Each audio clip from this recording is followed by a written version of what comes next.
Welcome to the Heal Your Hunger Show, where we get to the heart of why you overeat and how to stop.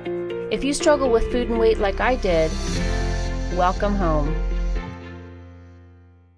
Welcome everybody to the Heal Your Hunger Show. So happy to have you here. It is a great day to be alive.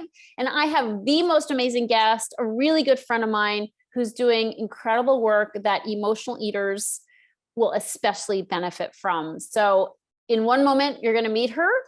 But I just want to say welcome if you're here for the first time at the Heal Your Hunger Show. It's so good to have you. And this is where we talk about the real stuff underlying our aberrant eating behaviors, okay? Like going to the refrigerator 5 times of an evening, or, binging and then jogging 5 miles to get rid of what you ate, or just hating on your body because it's not what you want it to be, or not having sex because you don't want to be touched and you just don't want to deal with it, okay? If any of those things sound like something you've been through and are going through, oh, you're in the right place. You do not have to feel that way anymore. You do not have to do that anymore. You don't have to hide anymore. Okay, so guess what? Those days are over. You found a solution. Heal Your Hunger is a process, a step-by-step process for healing from emotional eating. Okay, so you're going to learn a lot listening to my podcast. I also have a program, a very specific program that many people opt to take. It's a 90-day journey, and or at least right now it is. And so if you want to get on board with that and you want help right now, contact us. Go to healyourhunger.com. But the healing doesn't just happen. You have to be in a program, in my experience. You can glean a lot from everything I share, from my book, anything else I do. But get support, okay? Because you're dealing with the hardest of all addictions and addictive habits to overcome. That's emotional eating, food addiction, whatever you want to call it. We have to eat, right? We have to eat 3 times a day. So make sure you get support, because you can't just put the plug in the jug like you can with alcohol. So I know it's tempting to try to do it alone, but I'm just going to invite you to have a breakthrough session with me or somebody on my team, where you can learn about my program and learn if you're a fit for it. Not everybody is. You have to be in the right kind of place on your journey with food. And if we decide you are, then we're happy to talk to you about the program. So a little bit about that. Now I'm going to move on to the secret sauce group, because this is something that you can get started with right away. You don't have to be a part of my program to get support in the secret sauce group. And a lot of the things I do regarding my podcast interviews, they happen in the secret sauce group on Facebook. So the way to get on board with that is to go to Facebook and type in the secret sauce to end emotional eating, and boom, we'll say, hey, come on in. Okay, so we'd love to have you there and have you start getting support that way as a first step. And lastly, if emotional eating is kind of a new term for you and you're curious about it, you can actually find out if you're an emotional eater by taking my quiz, and that's on my website as well, healyourhunger.com. So the quiz will tell you where you are on the emotional eating spectrum. Because I think generally we're all emotional eaters. Like we all have we have the capacity to go overboard once in a while, because we like the comfort we're getting from food. Okay, that's part of being human. But not everybody takes this as far as I took it, which is massive binges, feeling sick, feeling stuffed, being on the couch, unable to get up, crumbs down my sweater, the front of my sweater, because I just kind of got carried away. So that's more on the food addiction side of the spectrum. Find out if you're an emotional eater or a food addict or somewhere in between. Get a personalized score, and you do that by taking my emotional eating quiz. It's very quick to take, but and it's free, but you can do that on the website as well.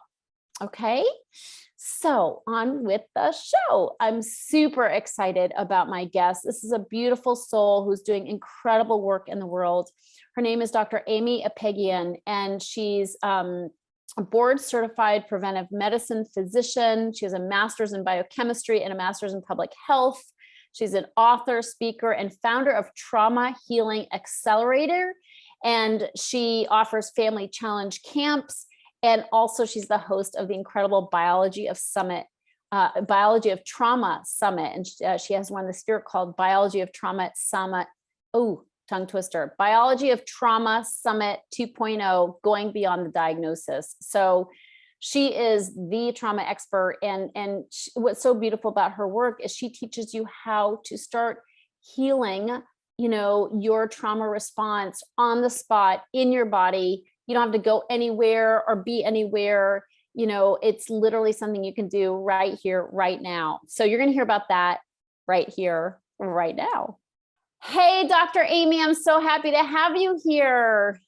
Tricia, I love spending time with you. You know that. I get all the time with you that I can. I can't turn you down. Oh, I love you so much. I'm so glad, that you're in my life and that you're doing this incredibly important work. So important, especially for emotional eaters, because so many emotional eaters have had trauma and they've just buried it under mounds of food. So that's what I did. Like I did. Right. So we've all done it, and it's, and there's no solution obviously in just covering it up, because it's still running the show.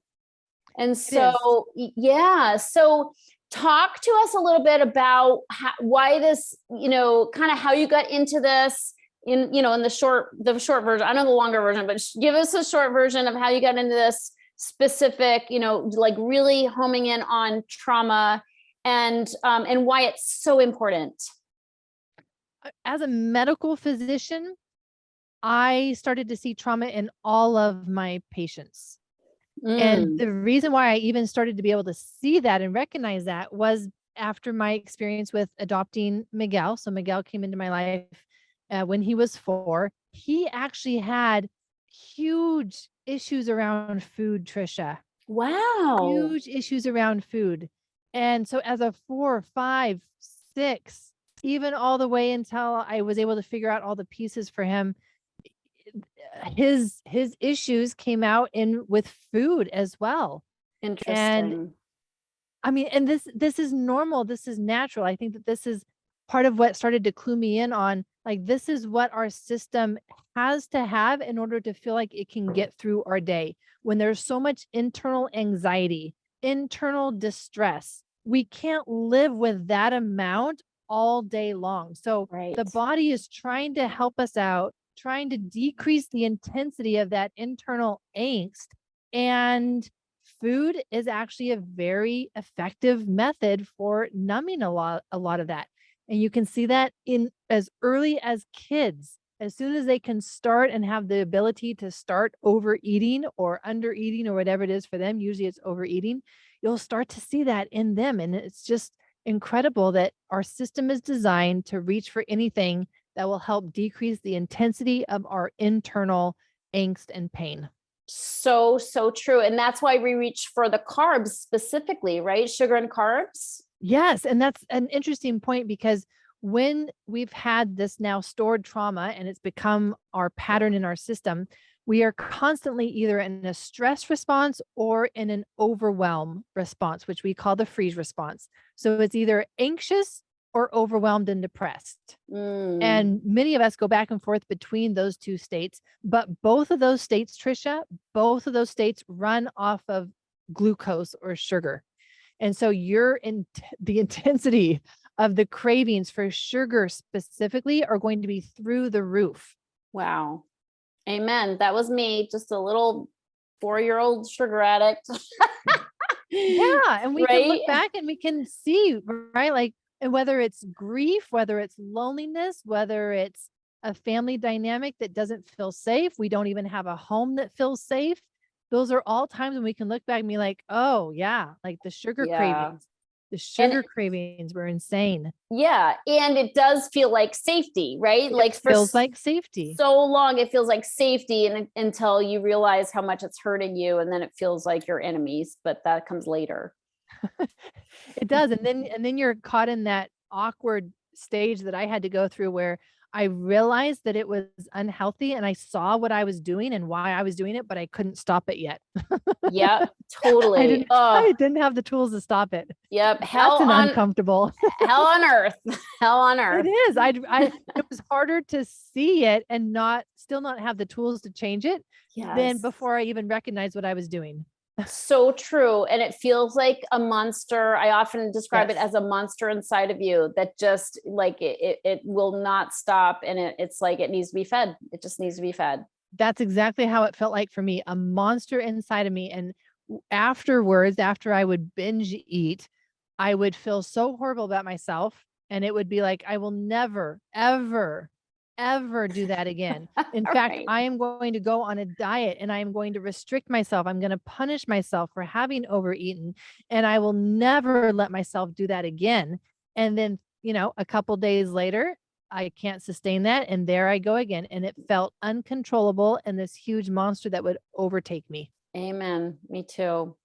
So let's talk about trauma, because I think it's a word that covers a lot of different experiences. So talk to us about kind of what you mean. I mean, you're the trauma expert here, and you've done incredible work with people to help them feel safe in their bodies, after having been traumatized. So let's just kind of unpack the word trauma.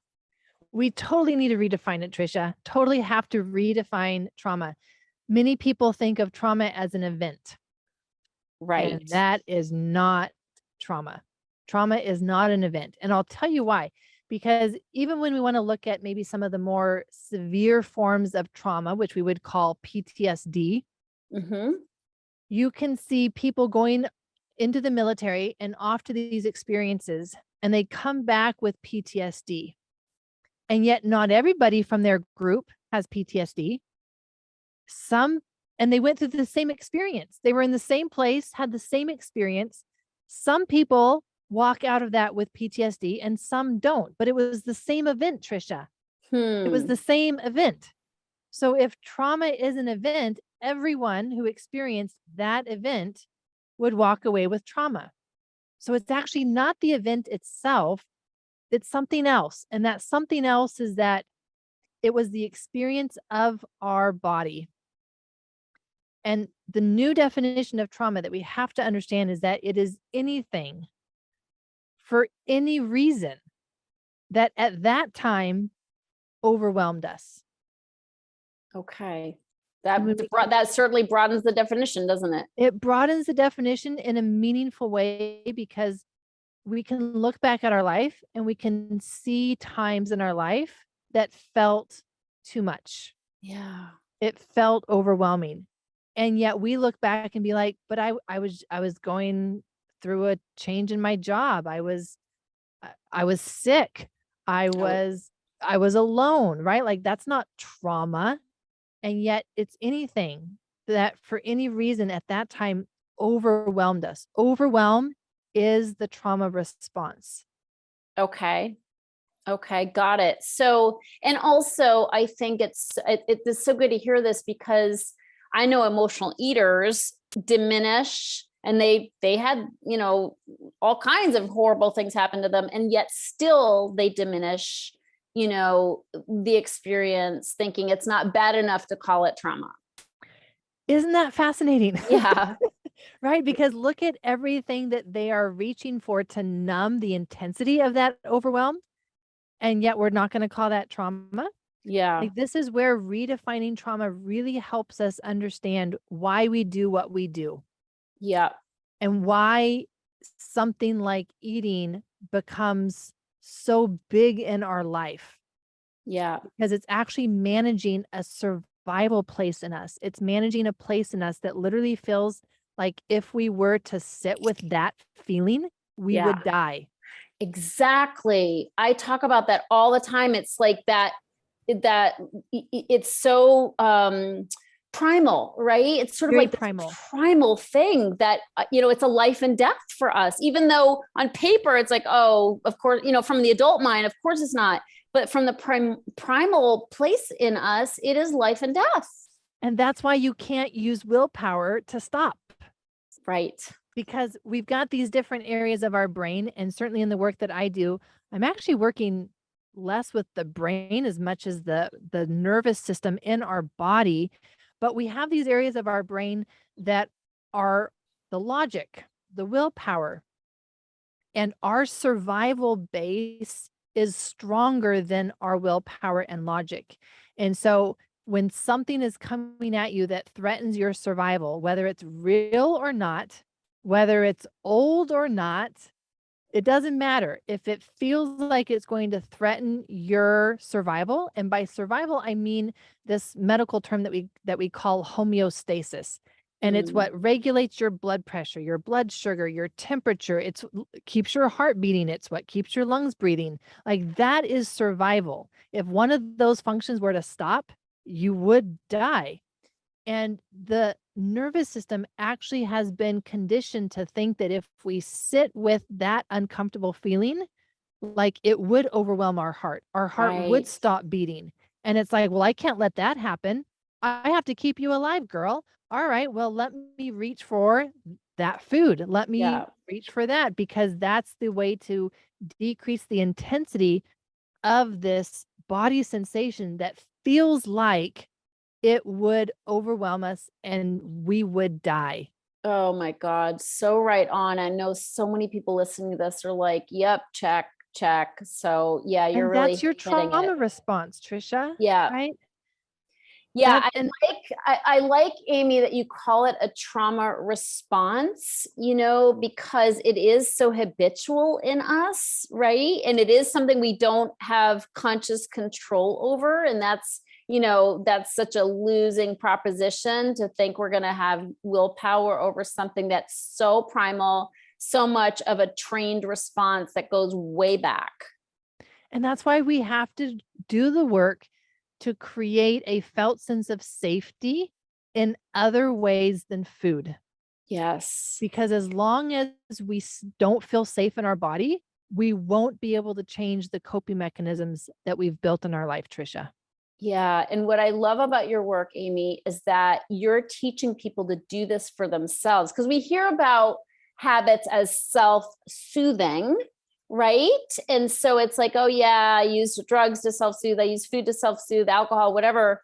But it is like we have to find healthy ways to self-soothe, and the way you put it, having a felt sense of safety, which I love that. That's so gentle and sweet. But this is something we can literally do for ourselves, and there's no adverse side effects like there are with the addictions. No adverse side effects. There are side effects. People may Positive side experience effects. moments of joy. Yeah, positive side effects.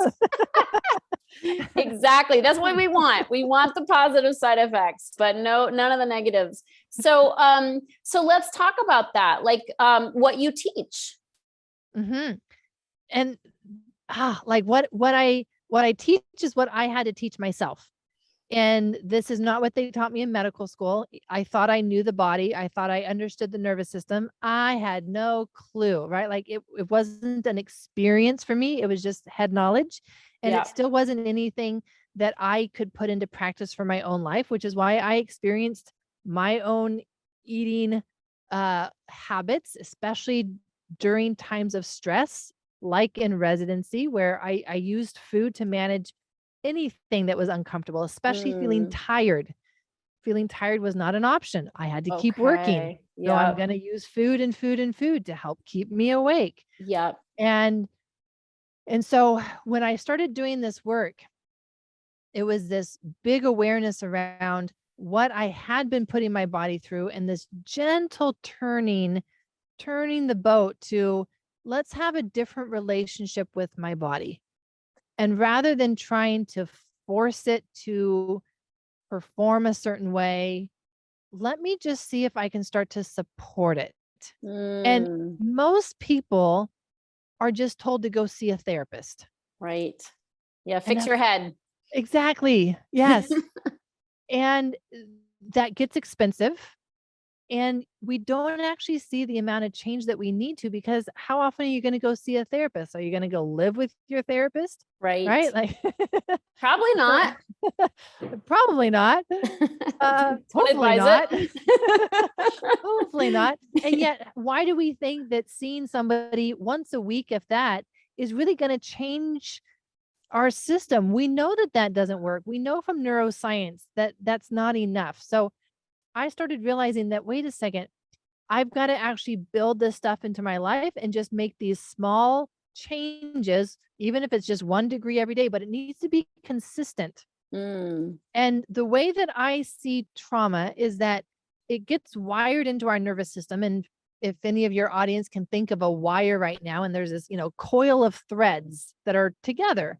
Mm-hmm. And one of those threads in there is a trauma thread. Now, we don't want to break the whole entire wire, right? Because we've still got, we still need things to run. Yep. But we need to pull out just that one wire. That's the trauma wire. Okay. And so the way we do that is we do a little bit of digging. Usually we don't have to dig very far at all because it's right on the surface. But we grab that thread and we start gently pulling it out. Okay. And we start gently pulling it out. And to do that, we have to have a little bit of tension on it.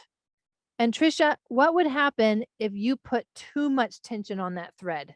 It'll break. It'll break. Right. And it coils back up and goes right back into the whole thread, and you've lost it. So we can't go too much too fast. That's what happens many times in therapy. Someone goes in and they have this big emotional release. It's way too much too fast. They get this flare up of their swelling and their joints hurting and headaches, and they notice that they're craving and they go home and overeat that night. Right. Like, it's so predictable. And yet also what happens is that if you go into therapy and you're pulling on that one thread and then you're like, all right, I'm done for the week, I'm going to let go.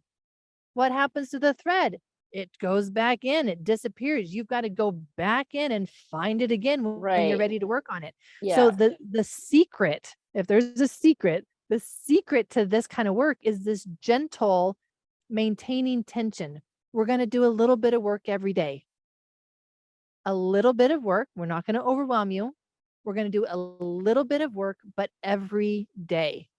And this is where I started to show people there is so much that you can do. And I'm going to say need to do for yourself, Tricia. And this is partly what changes the whole thing, because in that trauma thread is this sense of helplessness, is this sense of powerlessness, because that's what trauma was. It overwhelmed us. It put us into a position where we couldn't control what happened to us. Yeah. And we've got to change that. And this is how we change that is I need to show you that you actually can learn the tools to be able to start to make these shifts. And before you know it, you've pulled out this whole trauma thread and you're looking at it and being like, wow, look at this. Like, I don't need this anymore. Yeah. And the result is that I see that I'm not overeating as much anymore. And it's not a result of my willpower and logic telling me I don't need to eat anymore. It's just this natural, I feel more safe in my body. I don't have as many of these uncomfortable body sensations that's driving my behavior. I love it. So right on. And it has to come from within. It cannot be from the outside in. It has to be from the inside out. And this is such a beautiful, gentle, self-caring way, right? To heal, and to heal the right way, where we literally are feeling better inside, feeling better, safer, a sense of wellness and wholeness. Yeah, I just love it all. It's so good. So good. So Amy, I know you literally walk people through this in your 21-day program, which is amazing. I've taken it. My clients, often take it. So that's super cool. But you also have a way for people to start getting to know you as well. You do an annual biology of trauma summit, which is so super cool. So there's many ways for people to get to know you. I do happen to know, this is a podcast, so it's going to be evergreen, but I do happen to know you have your next biology of summit coming up. And so we're going to get this out there fast. So what's the best way for people to get a hold of you and get, just kind of know what you're up to and when you're doing it? Yeah. So they can come and find us over at traumahealingaccelerated.com. Great. Okay. And right now, yes, they will see the link for the Biology of Trauma Summit that's airing August 8 to 14. And I have these experiential live workshops, and I have this amazing person, Tricia Nelson. She's running this workshop on emotional eating and going to be leading us through like some of her techniques for how she lives this. Like I've met her and I've seen her go off before we have meals, and she does her body work, her somatic work, her meditation work, and she arrives and she's ready to eat right for her body. She's just amazing at how she lives. You should get to know her, Tricia. She's just amazing. Yeah, thanks.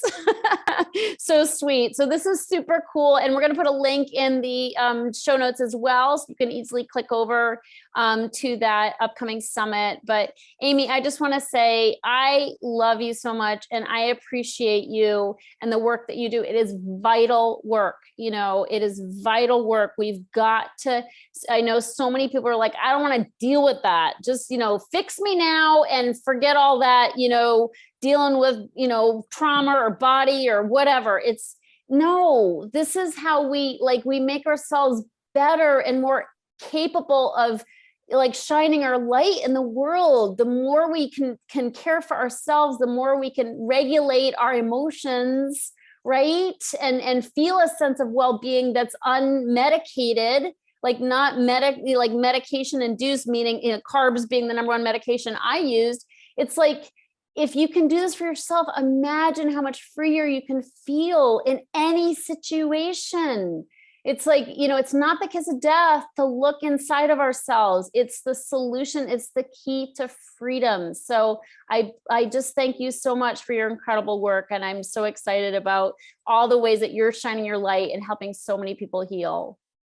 Well, right back at you. You are doing amazing, important work, saving a lot of people from these patterns, right? These patterns that are no longer serving them, but still have control over them. Yeah. Amen. Bless you, sister. See you on the road soon. See you on the road soon. Thanks. If you enjoyed this podcast and want to get free support, insider health info, exclusive invites to events, and more, visit healyourhunger.com.